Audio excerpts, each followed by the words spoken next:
തോബിത്ത് അധ്യായം 13. തോബിത്തിന്റെ കീർത്തനം. തോബിത്ത് ആഹ്ലാദം തുളുമ്പുന്ന ഈ പ്രാർത്ഥന രചിച്ചു. നിത്യനായ ദൈവം വാഴ്ത്തപ്പെട്ടവൻ, അവിടുത്തെ രാജ്യം അനുഗ്രഹീതം. അവിടുന്ന് ശിക്ഷിക്കുകയും കരുണ കാണിക്കുകയും ചെയ്യുന്നു. പാതാളത്തിലേക്ക് താഴ്ത്തുകയും അവിടെ നിന്ന് വീണ്ടും ഉയർത്തുകയും ചെയ്യുന്നു. അവിടുത്തെ കരങ്ങളിൽ നിന്ന് ആരും രക്ഷപ്പെടുകയില്ല. ഇസ്രായേൽ മക്കളെ, ജനതകളുടെ മുൻപിൽ അവിടുത്തെ ഏറ്റുപറയുവിൻ. അവിടുന്നാണ് നമ്മെ അവരുടെ ഇടയിൽ ചിതറിച്ചത്. അവരുടെ ഇടയിൽ അവിടുത്തെ മഹത്വം വിളംബരം ചെയ്യുവിൻ. സകല ജീവികളുടെയും മുൻപിൽ അവിടുത്തെ പ്രകീർത്തിക്കുവിൻ. അവിടുന്നാണ് നമ്മുടെ ദൈവമായ കർത്താവ്.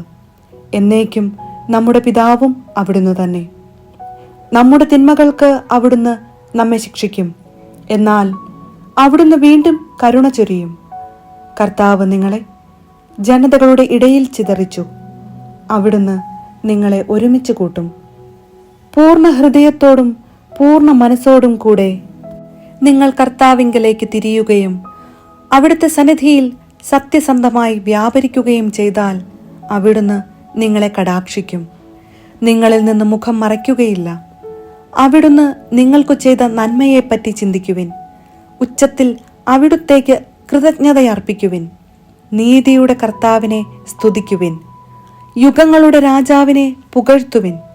പ്രവാസിയായി വസിക്കുന്ന നാട്ടിൽ വച്ച് ഞാൻ അവിടുത്തെ സ്തുതിക്കുന്നു. പാപികളായ ജനതയോട് അവിടുത്തെ ശക്തിയും മഹത്വവും പ്രഘോഷിക്കുന്നു. പാപികളെ, പിന്തിരിയുവിൻ. അവിടുത്തെ മുൻപിൽ നീതി പ്രവർത്തിക്കുവിൻ. അവിടുന്ന് നിങ്ങളെ സ്വീകരിക്കുകയും നിങ്ങളോട് കരുണ കാണിക്കുകയും ചെയ്യുകയില്ലെന്ന് ആരറിഞ്ഞു? ഞാൻ എൻ്റെ ദൈവത്തെ മഹത്വപ്പെടുത്തുന്നു. സ്വർഗത്തിൻ്റെ രാജാവിനെ എൻ്റെ ആത്മാവ് പുകഴ്ത്തുന്നു. അവിടുത്തെ പ്രഭാവത്തിൽ ഞാൻ ആനന്ദം കൊള്ളുന്നു. എല്ലാ മനുഷ്യരും അവിടുത്തെ പ്രകീർത്തിക്കട്ടെ. ജെറുസലേമിൽ അവിടുത്തേക്ക് കൃതജ്ഞതയർപ്പിക്കട്ടെ. വിശുദ്ധ നഗരമായ ജെറുസലേമേ, നിന്റെ പുത്രന്മാരുടെ പ്രവൃത്തികൾ നിമിത്തം അവിടുന്ന് നിന്നെ പീഡിപ്പിക്കും. നീതിനിഷ്ഠരായ മക്കളുടെ മേൽ അവിടുന്ന് വീണ്ടും കരുണ ചൊരിയും. കർത്താവിന് യഥായോഗ്യം കൃതജ്ഞതയർപ്പിക്കുവിൻ. യുഗങ്ങളുടെ രാജാവിനെ സ്തുതിക്കുവിൻ. അവിടുത്തെ കൂടാരം നിങ്ങൾക്കു വേണ്ടി സന്തോഷത്തോടെ ഉയർത്തപ്പെടട്ടെ. അവിടുന്ന് നിങ്ങളുടെ പ്രവാസികൾക്ക് സന്തോഷം നൽകട്ടെ. ദുഃഖിതരുടെ മേൽ അവിടുത്തെ സ്നേഹം തലമുറകളോളം എന്നേക്കും ചൊരിയട്ടെ.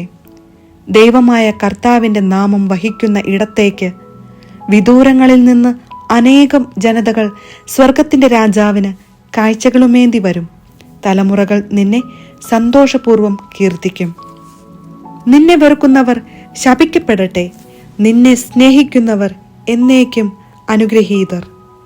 നീതിനിഷ്ഠരായ മക്കളെ ഓർത്ത് സന്തോഷിക്കുവിൻ. അവരെ അവിടുന്ന് ഒരുമിച്ച് കൂട്ടും. അവർ നീതിമാന്മാരുടെ കർത്താവിനെ സ്തുതിക്കും. നിന്നെ സ്നേഹിക്കുന്നവർ എത്രയോ അനുഗ്രഹീതർ. നിന്റെ ശാന്തിയിൽ അവർ സന്തോഷിക്കും. നിന്റെ കഷ്ടതകളിൽ ദുഃഖിച്ചവർ അനുഗ്രഹീതർ. നിന്റെ മഹത്വം കണ്ട് അവർ ആനന്ദിക്കും. അവർക്ക് ശാശ്വതാനന്ദം ലഭിക്കും. എൻ്റെ ആത്മാവ് ഉന്നത രാജാവായ ദൈവത്തെ പുകഴ്ത്തട്ടെ. ഇന്ദ്രനീലവും മരതകവും കൊണ്ട് ജെറുസലേം പണിയപ്പെടും. അവളുടെ മതിലുകൾ അനർഘരത്നങ്ങൾ കൊണ്ടും ഗോപുരങ്ങളും കൊത്തളങ്ങളും തനി സ്വർണം കൊണ്ടും നിർമ്മിക്കപ്പെടും. ജെറുസലേം തെരുവീഥികളിൽ ഗോമേതകവും മാണിക്യവും ഓഫീറിലെ രത്നങ്ങളും പതിക്കും. അവളുടെ പാതകളിൽ ഹല്ലേലൂയ മാറ്റൊലി കൊള്ളും. നിനക്ക് ശാശ്വത മഹത്വം നൽകിയ ദൈവം വാഴ്ത്തപ്പെടട്ടെ എന്നു പറഞ്ഞ് അവ സ്തുതികൾ അർപ്പിക്കും. തോബിത്ത് അധ്യായം 14. തോബിത്തിന്റെ അന്തിമോപദേശം. തോബിത്ത് സ്തോത്രഗീതം അവസാനിപ്പിച്ചു. 58 വയസ്സിലാണ് അവന് കാഴ്ച നഷ്ടപ്പെട്ടത്. 8 വർഷം കഴിഞ്ഞ് അത് തിരിച്ചു കിട്ടി. അവൻ ദാനധർമ്മങ്ങൾ ചെയ്യുകയും ദൈവമായ കർത്താവിനെ ഭക്തിപൂർവം സ്തുതിക്കുകയും ചെയ്തു. വൃദ്ധനായപ്പോൾ പുത്രനെയും പൗത്രന്മാരെയും വിളിച്ചിട്ട് പുത്രനോട് പറഞ്ഞു, മകനെ, എനിക്ക് വയസ്സായി. ജീവിതത്തോട് വിടവാങ്ങാൻ കാലമെടുത്തു. നീ മക്കളെയും കൂട്ടി മേദിയായിലേക്ക് പുറപ്പെടുക. നിനവെ നശിപ്പിക്കപ്പെടുമെന്ന് യോന പ്രവാചകൻ പറഞ്ഞത് ഞാൻ പൂർണ്ണമായി വിശ്വസിക്കുന്നു. എന്നാൽ മേദിയായിൽ കുറെ കാലം സമാധാനം നിലനിൽക്കും. നമ്മുടെ സഹോദരന്മാർ തങ്ങളുടെ നല്ല ദേശത്തിൽ നിന്ന് ഭൂമിയിൽ ചിതറിക്കപ്പെടും. ജെറുസലേം വിജനമാകും. ദേവാലയം അഗ്നിക്കിരയായി കുറെ കാലത്തേക്ക് നാശകൂമ്പാരമായി കിടക്കും. എന്നാൽ ദൈവം വീണ്ടും കരുണ തോന്നി അവരെ തങ്ങളുടെ ദേശത്തേക്ക് തിരികെ കൊണ്ടുവരും. കാലപരിപൂർത്തിയാകുന്നതുവരെ ആദ്യത്തേതുപോലെ ആവുകയില്ലെങ്കിലും അവർ ദേവാലയം വീണ്ടും പണിയും. അതിനുശേഷം അവർ പ്രവാസത്തിൽ നിന്നും മടങ്ങി വന്ന് ജെറുസലേമിനെ മഹത്വപൂർണമായി പുതുക്കിപ്പണിയും. പ്രവാചകന്മാർ പറഞ്ഞിട്ടുള്ളതുപോലെ എല്ലാ തലമുറകൾക്കും വേണ്ടി മഹിമയാർന്ന ദേവാലയ മന്ദിരം നിർമ്മിക്കും. അപ്പോൾ സകല ജനതകളും ദൈവമായ കർത്താവിന്റെ യഥാർത്ഥ ഭക്തരാവുകയും തങ്ങളുടെ വിഗ്രഹങ്ങൾ കുഴിച്ചു മൂടുകയും ചെയ്യും. അവർ കർത്താവിനെ സ്തുതിക്കും. അവിടുത്തെ ജനം ദൈവത്തിന് കൃതജ്ഞതയർപ്പിക്കും.